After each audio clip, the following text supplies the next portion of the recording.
Welcome to our study of microbiology in our Tortora textbook. The voyage continues as we enter into chapter 25, Microbial Diseases of the Digestive System. We'll start off part one talking about the digestive system itself, and then we'll look at bacterial diseases of the digestive tract. There's a little our kickoff micrograph showing some false colored E. coli bacteria.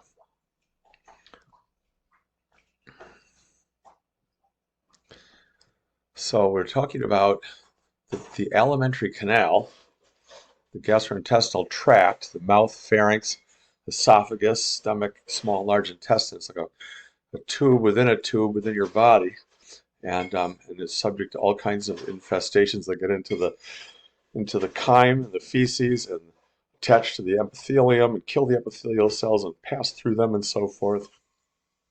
There's also accessory organs of the digestive tract, the teeth and tongue. Salivary glands come up briefly. The liver, we'll have a few things to say about that. And gallbladder and pancreas. So there's a little diagram showing the alimentary canal and its parts of the accessory organs of the digestive system and their locations in the body.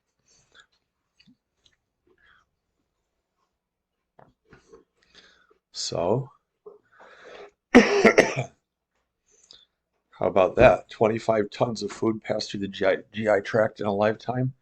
And a lot of immune tissue, a lot of lymphoid tissue is found under the mucous membrane of the digestive system. There's a lot of bacteria, an unimaginable amount of bacteria in your small intestine and especially your large intestine. So there's a lot of lymphoid tissue there to sample and defend. We talked about lymph nodes, of course. There's lots of lymph nodes, an elaborate lymphatic system around the digestive tract, but also Peyer's patches, very elaborate lymphoid tissue under the surface of the wall of the small intestine, the later parts of the small intestine. So we eat a lot of bacteria, and most of them die in the stomach, the seething cauldron of acid that is your stomach. And but a few can pass through. And so there's a certain load of bacteria of each particular species that you need to ingest that enough would survive that they could reach a level as they continue to double every half an hour or so and cause disease by the time they get down into the later parts of the small intestine or colon.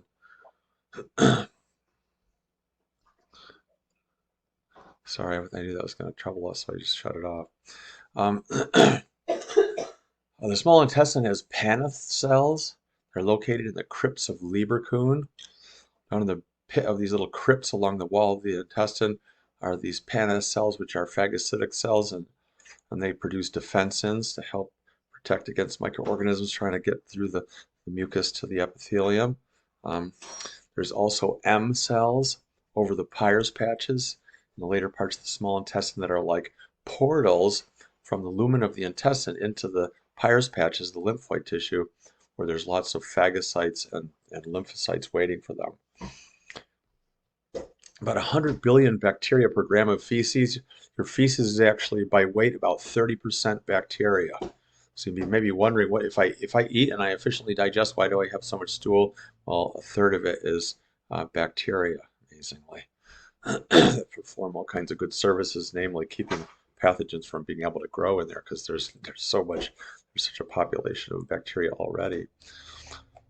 Teeth, accessory organs. Here we see the teeth are inserted into the mandible and maxilla, and they're held in by ligaments that attach them to the bone, and they're covered on the outer surface by enamel. It's the hardest substance in the body, harder than bone, and then underneath that is what's called the dentin, a much softer tissue, and then the pulp, which is a tissue rich in blood vessels and nerve endings. The gingiva, the gums, sort of snuggle up, form a layer on top of the bone and snuggle up against the teeth, and sometimes microorganisms can get onto the teeth and cause damage to the teeth. A plaque is formed when polysaccharides, dextrans, are secreted by bacteria on the teeth, and that forms a place for other bacteria to colonize, such as Streptococcus mutans. And once they get in there, they they convert the sugar in our diet. What sugar? They convert the sugar in our diet into fermentation products, lactic acid and so forth, which will dissolve the enamel and eventually form dental caries, cavities in the teeth. That's just a place where the enamel has been destroyed. Streptococci species and filamentous actinomyces are bacteria that get in there and cause caries. Strep mutans is a viridan streptococcus species that's responsible for a lot of that.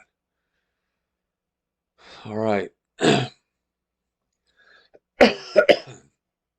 Once the enamel is penetrated, then the decay can continue on through the pulp and may even reach into the pulp and may even reach down into the root of the cells, form an abscess in the upper lower jaw. It has to be treated with antibiotics. Incidentally, I was just joking about sugar, but actually dental caries were relatively rare in Western civilization anyway, until table sugar came along in the 1700s and became a part of the staple of the diet, and that ruined everyone's teeth from then on. So there's a little progression of dental caries. Plaques form first, then bacteria get in there and start forming fermentation products, dissolve the enamel. Finally, the decay gets down into the pulp and causes damage to the teeth, very severe damage. Gingivitis, inflammation of the gingiva or gums.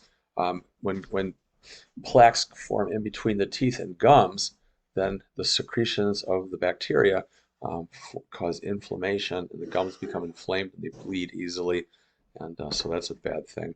If it continues, the gums begin to recede, and actually the bone will begin to recede that's supporting the cells. That's called periodontitis.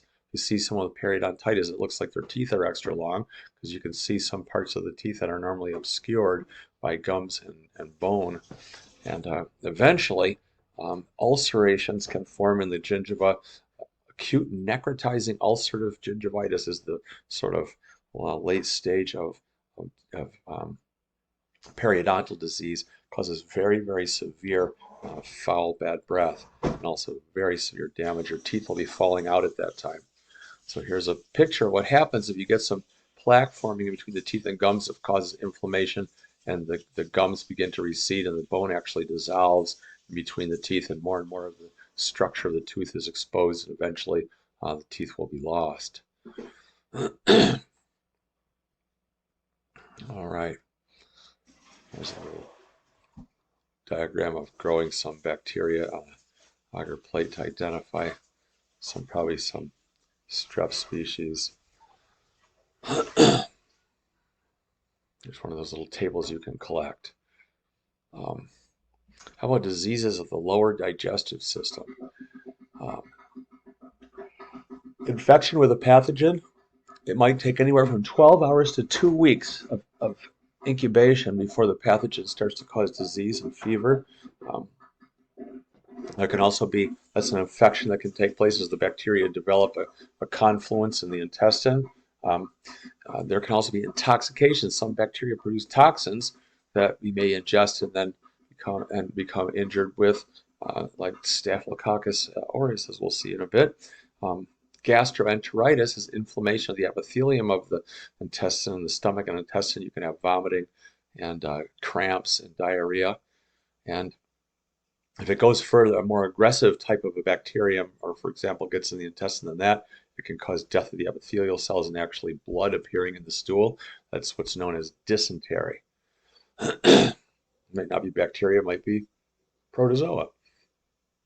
Anyway, treatment with oral rehydration therapy, and hopefully we'll pass the microorganisms eventually. And again, they'll slowly be crowded out by all the commensals that normally live in the intestine. We'll start out talking about staphylococcal food poisoning. Staphylococcal enterotoxicosis, in other words, being intoxicated with a toxin from Staph aureus bacteria. So Staph aureus, what happens is Staph aureus produces an enterotoxin that is heat resistant.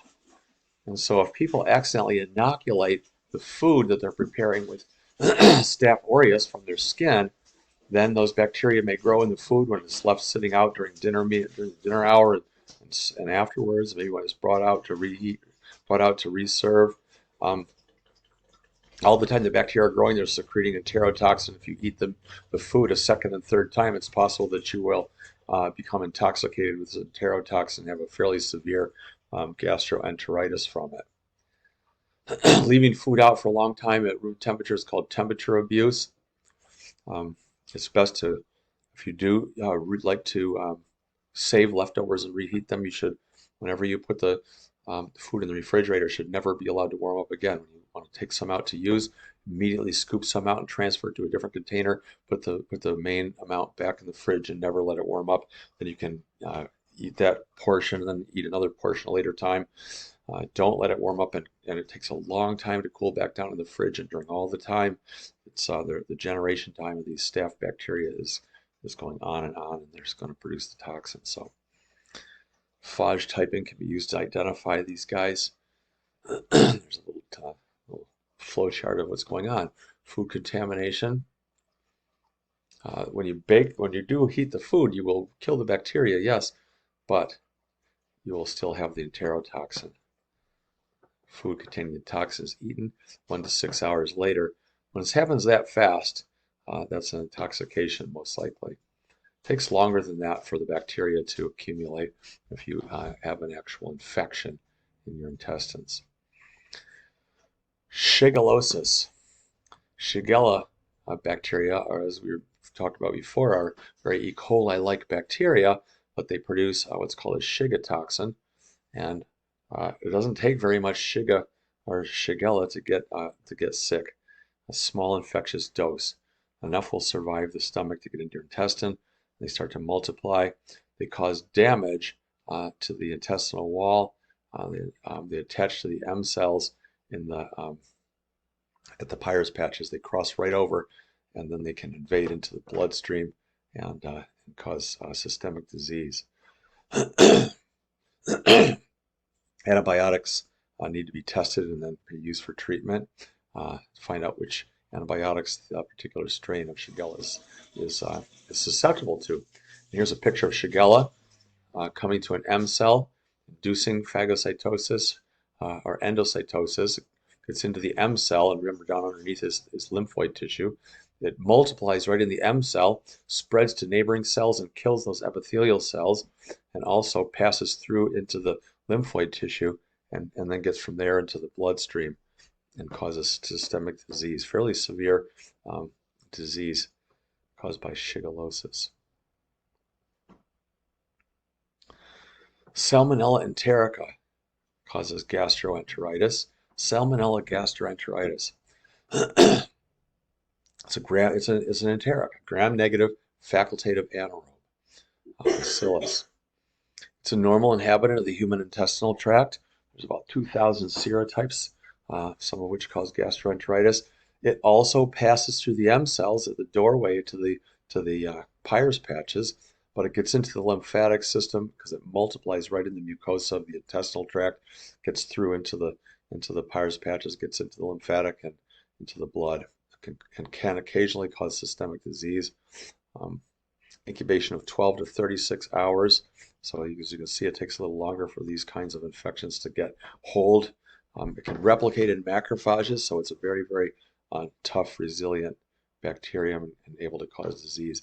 So here you see it getting into the M cell at the doorway of the Peyer's patches once again, multiplies in there and also kills epithelial cells of the intestinal lining, gets into the lymphatic system, and that lymphatic fluid carries it right to the blood, and now we have systemic disease. Not always. This is just an occasional thing. Most of the time, people just get severe gastroenteritis and get better.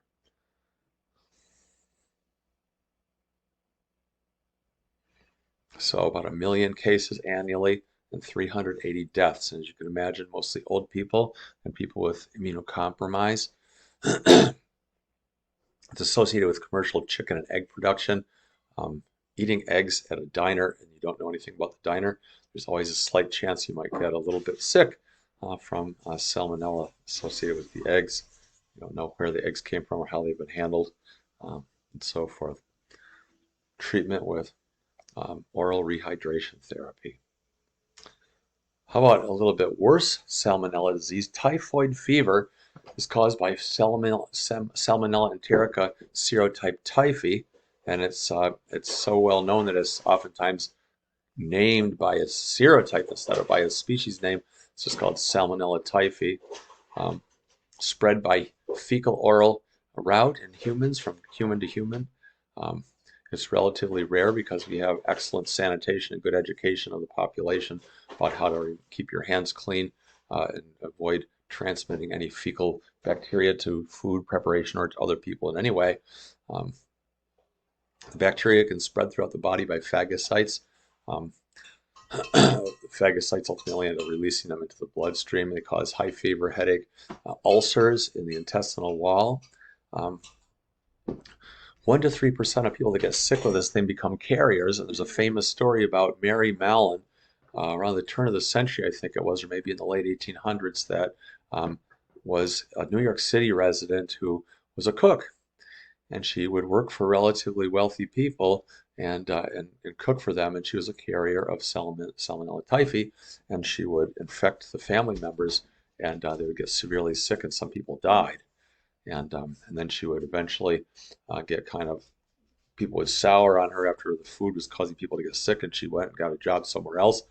And then the same thing happened, and people began to realize the pattern and said, and they proscribed her from ever working as a cook again, but she did again. She went back to work as a cook again and infected some more people. And finally, this is an interesting thing that you may have feelings about. They decided that for the good of the society, they would incarcerate Mary Mallon. She hadn't broken any laws technically, but she did ignore the wishes of the nascent public health departments, and they locked her up on an island out in part of New York City, a tiny island in the Hudson River, I believe, somewhere around there, and there she lived out the rest of her life in a cottage because they couldn't trust her. They knew she would go right back to work no matter what they did and infect more people with this relatively bad disease. Fascinating story. Look up Mary Mallon or Typhoid Mary, and if you haven't heard of that story, you can read some cool things. And it's an interesting question. What are the limits to which the society may go in protecting itself from people? We do have a high priority, or place a high importance on individual rights in the society. So you may have feelings about the ability of the government to do this or that. So I'm curious to know what you think about that.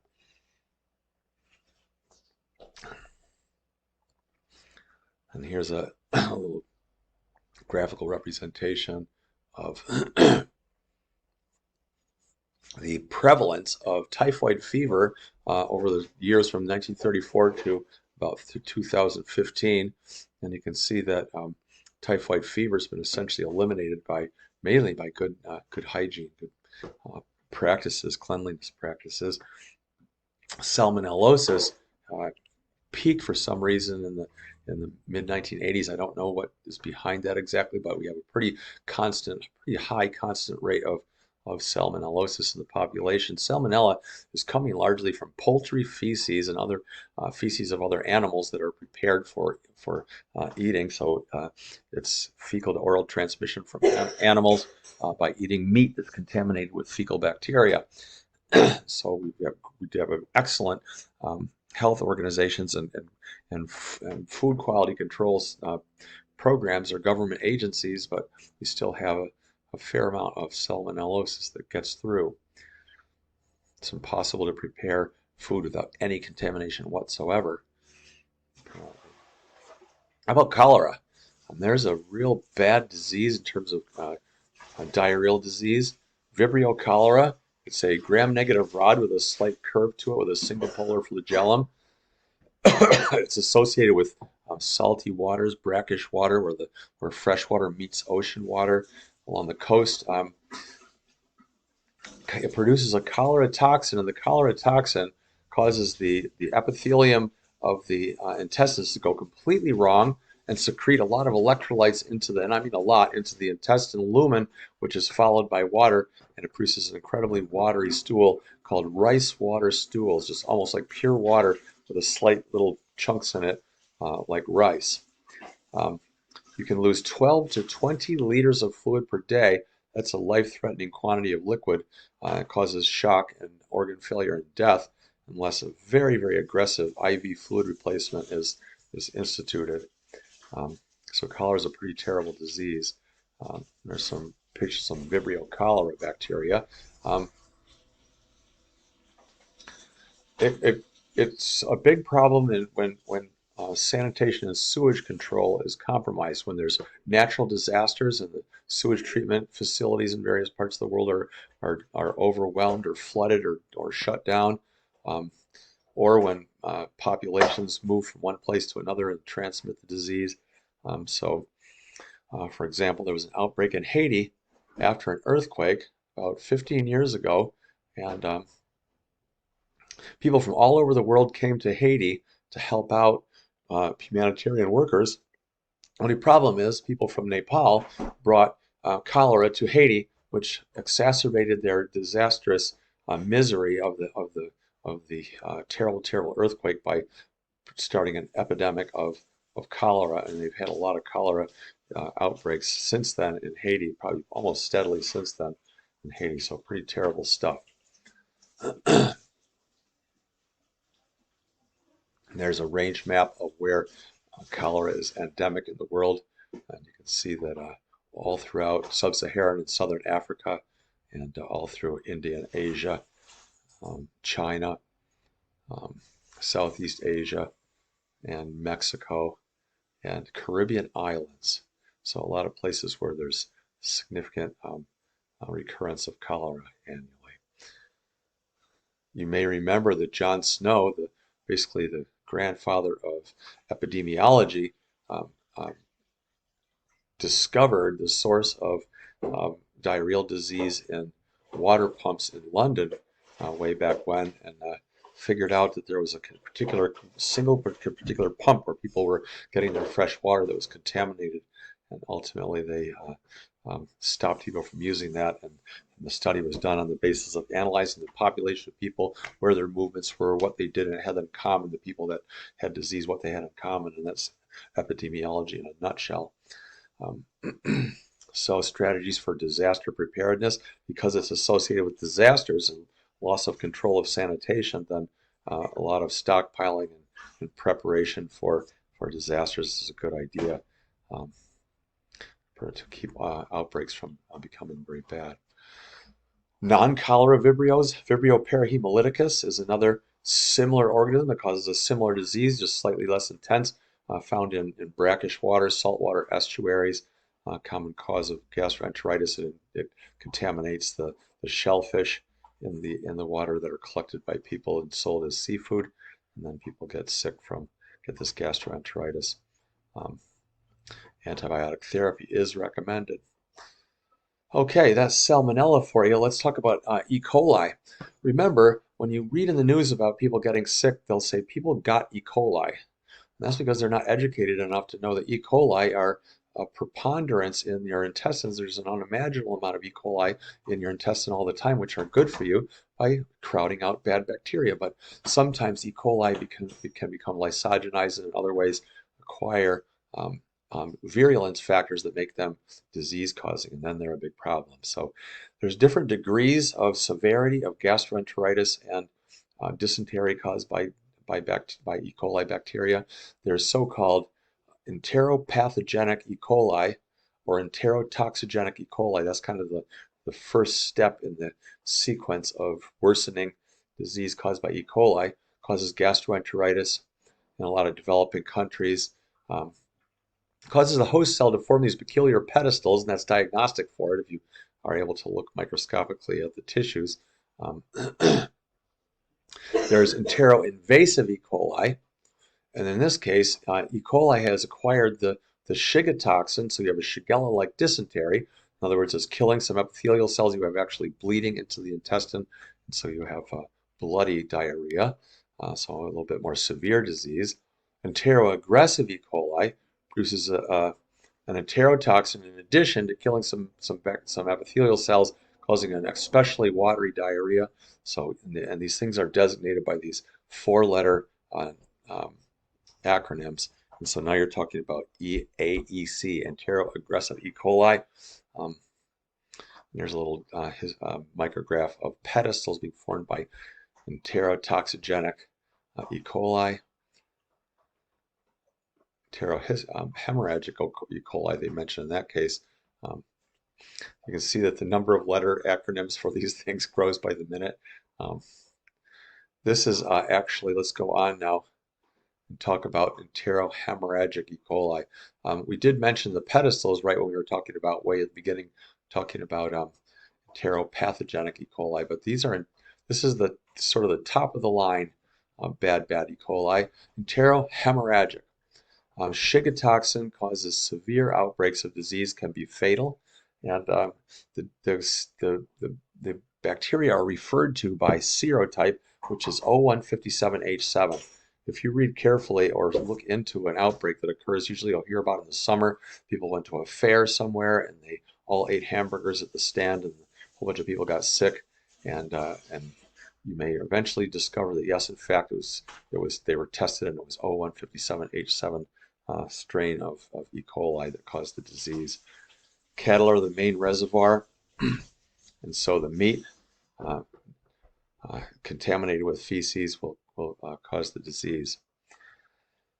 Hemorrhagic colitis, sores, ulcers right on the surface of the colon. It's colitis. Hemolytic uremic syndrome is a syndrome in which actually the kidneys are shut down. And that's a life-threatening situation in and of itself. It's especially bad type of pathogen right here. They're diagnosed by the inability to ferment sorbitol, and that's diagnostic for EHEC. Also, ELISA tests that have been developed for. This is a severe public health issue, and it happens every year that some people die of this disease. So there's a lot of effort to identify it and eradicate it. Limit it at least. Traveler's diarrhea is what is called when you travel to say a developing country or a country with less control of food manufacturing and so forth, and you get diarrhea. It's very, very common. I'm sure you've heard the saying, if you go to these countries to the south of us, they'll say don't drink the water, drink bottled water or name brand sodas and things like that, or boil the water yourself right in front of you so you can see that it's been boiled so that you don't get sick from anything. There's another old saying when traveling, boil it, peel it, or don't eat it when it comes to vegetables or anything that you're served, because you'll get a very memorable diarrhea, traveler's diarrhea. The most common cause is enterotoxigenic E. coli, and the next most common is enteroaggressive E. coli. And they can be caused by those E. coli species, but also by Salmonella, Shigella, and Campylobacter. We'll talk about Campylobacter in just a bit. So it's a very, very severe diarrhea. You will not forget your experience if you get this on your trip to Mexico or wherever. Oral rehydration therapy is recommended, and following it very carefully to make sure that people are not getting too dehydrated. You can take anti-diarrheal medications to stiffen things up and slow down that water loss. All right, Campylobacter jejuni is another very common colonic bacteria of livestock, especially poultry, but also cattle. So it's transferred by contaminated food to humans. It's the #1 cause of food poisoning in the United States in terms of incidence. So it's very, very common. Relatively speaking, obviously it's not at all common to get food poisoning, but if you are going to get food poisoning, it's a very good chance it's going to be Campylobacter jejuni that's at the heart of it, at the underlying problem. Fever, cramping, abdominal pain, diarrhea, and possibly dysentery. Guillain-Barré syndrome is a strange paralysis that can occur in response to certain infections. It can be protozoal infections or it can be bacterial infections. And for some reason, occasionally, people just go into complete paralysis of their body. They need to be ventilated and until their body can can pass all the bacteria out in the toxins, and eventually, most of the time, people are saved, and they can eventually recover their sensations and their motor functions. But it can be fatal. So these are non-trivial issues here. Okay, Helicobacter pylori. This is not a enterotoxin-based thing or a gastroenteritis causing bacteria. It colonizes the wall of the stomach, and it has an enzyme that can convert urea to alkaline ammonia so that it can protect itself from stomach acid, and it can burrow its way down into the mucus on the surface of the stomach lining. And eventually it ruins that mucus covering and lets the acid get onto the tissue, damage the tissue, and causes ulcers, sores in the wall of the stomach. And I've probably talked about this before. I must be fixated on it to some degree because growing up as I did and as a child in Gates, there was a man that lived right across the street that I had a great respect for, but he had a lot of trouble with his stomach and he had gastric ulcers.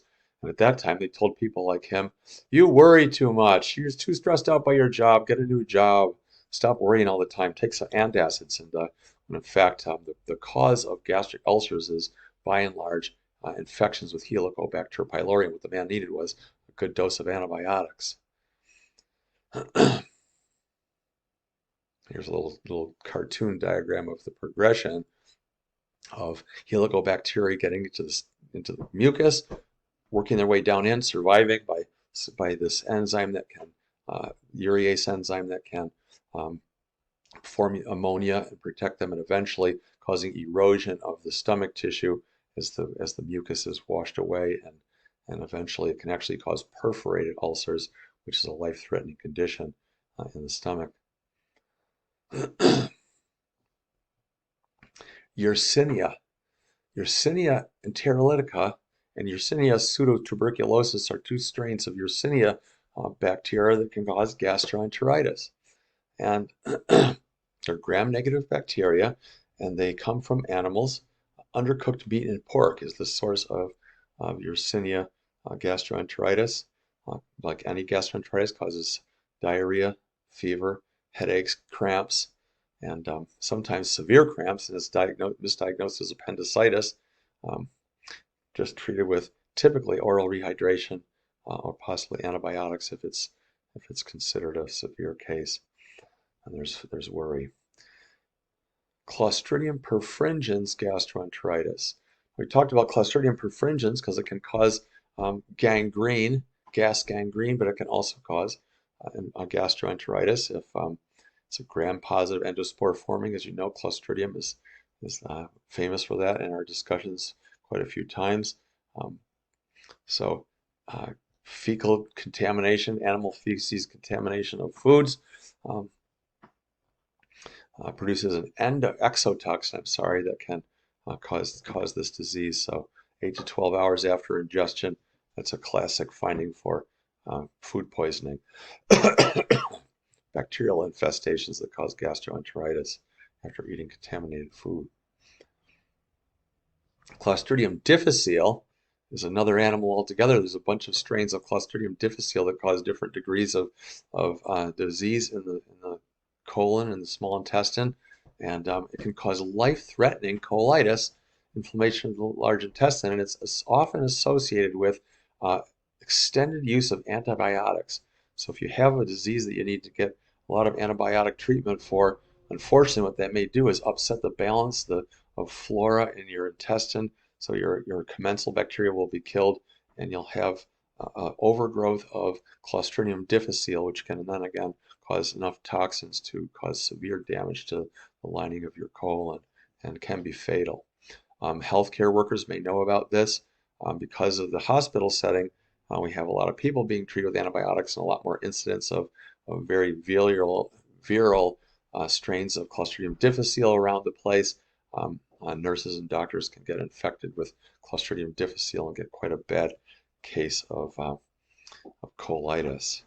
I've had at least one of my students in this class working as a nurse,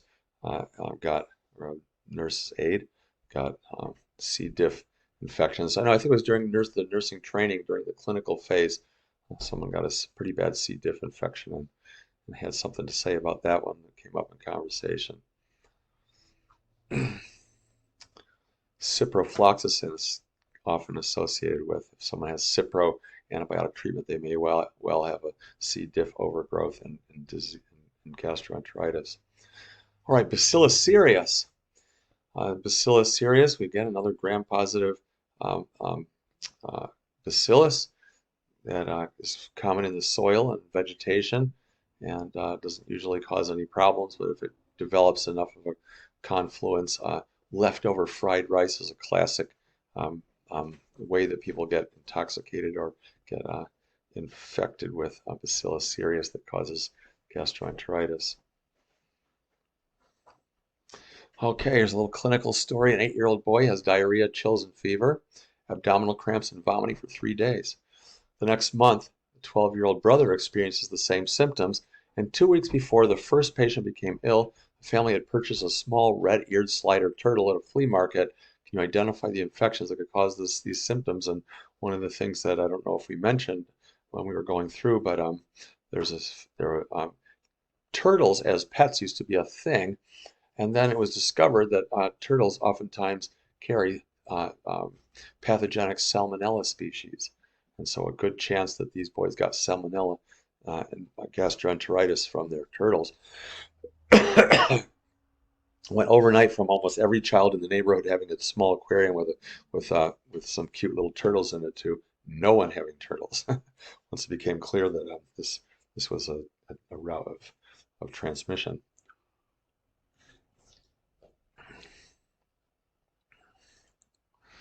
There's our little summary tables that are very helpful. Okay, well, let's stop right there and we'll come back in a little bit and do part 2 and talk about viral and protozoan and helminthic infections of the digestive system.